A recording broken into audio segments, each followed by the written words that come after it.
রামিসা হত্যা মামলার চার্জ গঠনের শুনানির জন্য দিন নির্ধারিত করা হয়েছিল। আজকে রাষ্ট্রপক্ষে আমরা সকল প্রস্তুতি সহ যথাসময়ে উপস্থিত হয়ে মাননীয় ট্রাইব্যুনাল তার আসনে আসীন হলে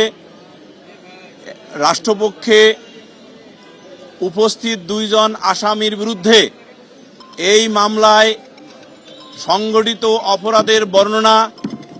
চার্জশিটের রেলিভেন্ট অংশ হতে পড়ে শোনানো হয় এবং তারপর ইনকোয়েস্ট রিপোর্ট বা সুরতহাল রিপোর্টে উল্লেখিত সময় উল্লেখ সহ এই মামলার আসামিদ্বয়ের বিরুদ্ধে অর্থাৎ ১ নম্বর আসামি মোহাম্মদ সোহেল রানার বিরুদ্ধে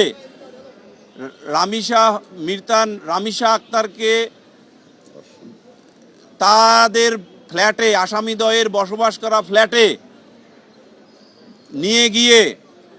তাদের বসবাস করা ফ্ল্যাটের বাথরুমের ভিতর ধর্ষণ করে হত্যাকাণ্ড ঘটান এবং তার পরবর্তীতে তার মাথা দেহ থেকে আলাদা করে কেটে বালতিতে রাখেন, একই সাথে তার 2 হাত দেহ থেকে আলাদা করেন এবং অন্যান্য অঙ্গে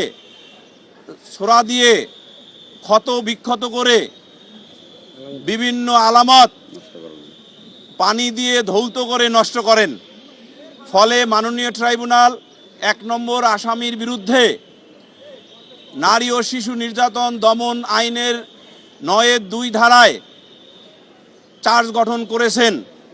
এবং ২ নম্বর আসামি স্বপ্না খাতুনের বিরুদ্ধে এই ঘটনা সহায়তা করার জন্য অর্থাৎ ধর্ষণ হত্যাকাণ্ড এই দুটি অপরাধে সহায়তা করার জন্য নারী ও শিশু নির্যাতন দমন আইনের ৯-২ এর সাথে পঠিতব্য ৩০ ধারার অধীনে চার্জ গঠন করেছেন। একই সাথে বিভিন্ন আলামত ধৌত করে বিনষ্ট করা এবং আসামিকে জানালার গ্রিল ভেঙে পালিয়ে যেতে সহায়তার কারণে পেনাল কোডের ২০১ ধারার অধীনে উপরোক্ত অর্থাৎ আগের দুটো ধারার সহিত এই ২০১ ধারাতেই চার্জ গঠন করা হয়। অর্থাৎ স্বপ্না খাতুনের বিরুদ্ধে নারী ও শিশু নির্যাতন দমন আইনের ৯-২, ৩০ এবং পেনাল কোডের ২০১ ধারায় চার্জ গঠন করেছেন এবং এরপরে মাননীয় ট্রাইব্যুনালে নারী ও শিশু নির্যাতন দমন আইন ২০০০-এর ২০-এর উপধারা ২ সাবমিশন আকারে পড়ে শোনায় যে আমরা পড়ে শোনাই এই বলে যে এই আইনের এই বাধ্যবাধকতায় বলা আছে যে বিচার কার্য শুরু হইলে একটানা প্রতি কার্য দিবসে বিচার কার্য সম্পন্ন করাইবার জন্য পরিচালিত করতে হবে। তখন মাননীয় ট্রাইব্যুনাল